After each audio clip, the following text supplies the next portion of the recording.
তিতা মেয়েটা বোঝে না, চুপ্পু কাকু রে তোমরা গুতাইও না।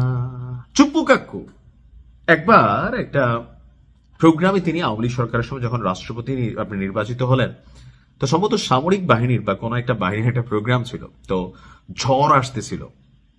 একজন পাশে থাকা অফিসার বলতেছিল যে স্যার ঝড় আসতেছে, ঝড়। আরে বেটা আমি নিজেই তো সাইক্লোন। তো তিনি যে সাইক্লোন এটা আজকে বোঝা গেছে। আজকে তিনি গতকালকে জাতীয় সংসদে বক্তব্য দেওয়াকে কেন্দ্র করে আপনারা দেখছেন যে বাংলাদেশের সংসদে এখন অনেক কিছু আমরা দেখছি, নাটকীয় দৃশ্যপট হয়তো আরো দেখব। বিদেশে এগুলো কিন্তু কমন, তবে বাংলাদেশে এগুলো কমন ছিল না। বাট গতকালকে আপনারা দেখছেন রাষ্ট্রপতি ভাষণ দেওয়ার সময় হট্টগোল তৈরি হয়েছে। এটা নিয়ে কাউন্টার পাল্টা কাউন্টার আছে যে এই রাষ্ট্রপতির কাছে কয়েকদিন আগে যারা শপথ নিল তারাই এখন কেন এই কথা বলছে। তো মানে এরকম আছে, হ্যাঁ, যে নিজেদের স্বার্থের বিপরীতে স্বরাষ্ট্রমন্ত্রী বলছিলেন। আমার কথার ওই জায়গায় না। গতকালকে জাতীয় সংসদে দেওয়া বক্তব্যে রাষ্ট্রপতি শাহাবুদ্দিন চুপ্পু তিনি যেই বক্তব্য দিচ্ছেন, এই বক্তব্য শুনা শেখ হাসিনার অনেকটা নিশ্চয়ই হার্ট অ্যাটাক টাইপ ফিল হয়েছে।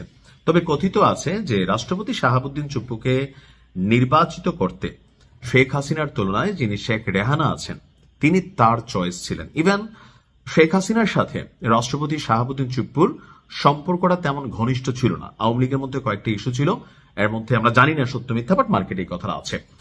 তো রাষ্ট্রপতি বলছেন যে গণঅভ্যুত্থানের মধ্য দিয়ে ফ্যাসিবাদী সরকারের পতন ঘটেছে, অর্থাৎ আওয়ামী লীগের পতন ঘটেছে।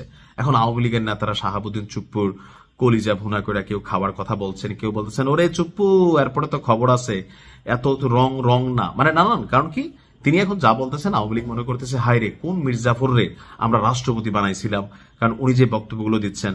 এখন বর্তমানে যারা ক্ষমতায় আছে বা দেশের জনগণের একটা বড় অংশ মনে করে যে না এই মুহূর্তে রাষ্ট্রপতি শাহাবুদ্দিন সাহেব যিনি আছেন তিনি ঠেলায় পড়ে এইসব কথা বলতেছেন। আবার কেউ মনে করতেছেন যে না তিনি তো আসলে সত্যিটাই বলতেছেন। এখন ডিপেন্ড করে লিসেনার হিসেবে আমি কে। এই যে যখন ধরেন আমি একটা কথা বলি, ডিপেন্ড করে যে আপনি কিভাবে নিচ্ছেন নিউজটা। যেমন ধরুন ইরান যখন ইসরায়েলের বিরুদ্ধে অভিযান চালায়, মার্কিনীদের বিরুদ্ধে অভিযান চালায়, আমাদের কাছে এটা পছন্দ হয়। কেন? ইসরায়েল এবং আমেরিকার ইস্যুতে অনেকে আছে আমরা পছন্দ করি না। আবার অনেকে কয় এই যে দেখো বাবা তুই শিয়া, তুই দালাল, তুই ক্রুসেডার, এই সেই বৈশা গালিও দে, তাই না? এখন রাষ্ট্রপতির গতকালকের ভাষণে আওয়ামী লীগের নেতাকর্মীদের মধ্যে একটা ত্রাহি ত্রাহি অবস্থা, প্রচন্ড গালাগাল কমেন্টে চলছে। কেন? তিনি কি বললেন? তিনি বললেন যে গণঅভ্যুত্থানের মধ্য দিয়ে ফ্যাসিবাদী সরকারের পতন ঘটেছে। জুলাই গণঅভ্যুত্থান এবং জুলাই শহীদদের স্মরণে নেওয়া অন্তর্বর্তী সরকারের কার্যক্রম তিনি তুলে ধরেছেন। এমনকি বর্তমান সরকারের বিভিন্ন কার্যক্রমের কথাও তিনি তুলে ধরেছেন এবং আওয়ামী লীগ সরকার বাংলাদেশকে দুর্নীতিতে চ্যাম্পিয়ন বানিয়েছিল বলে মন্তব্য করেছেন।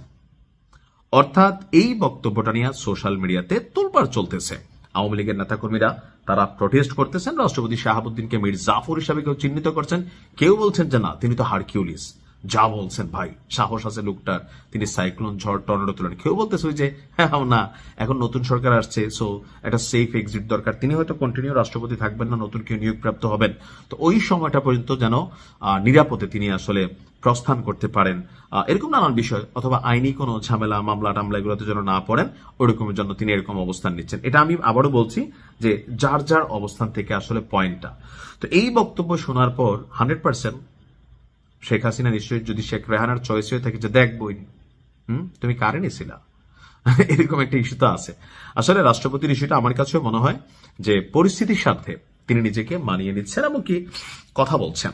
আর দুর্নীতির ইস্যুটা, বিএনপি সরকার আসছে ক্ষমতায়, দুর্নীতি নিয়ে অনেক নিশ্চয়ই আসবে, যে আসলে কত টাকা কি দুর্নীতি হয়েছে এগুলো আমরা আস্তে আস্তে দেখতে পারবো। তখন আমরা ক্যালকুলেশন মিলে নিতে পারবো যে আসলে কি পরিমাণ দুর্নীতিতে হয়েছে। যে রাষ্ট্রপতি তিনি আওয়ামী লীগ সরকার কর্তৃক নিয়োগ প্রাপ্ত, তিনিই বলছেন যে দুর্নীতিতে চ্যাম্পিয়ন করছেন। এই ধরনের কথাটা একটা মানে স্ববিরোধী অবস্থান ছিল আগের হিসাব করলে, বাট রাইট নাও তিনি যেহেতু বলছেন, অফকোর্স তিনি একজন রাষ্ট্রপতি প্রেসিডেন্ট, সো তার কাছে ইনফরমেশন আছে, অথবা সরকারের অনেক কিছু তিনি জানতেন, সেই বেসিসে নিশ্চয়ই তিনি বলছেন। সময় বলে দিবে। আমরা চাই তদন্ত হোক। আসসালামু আলাইকুম।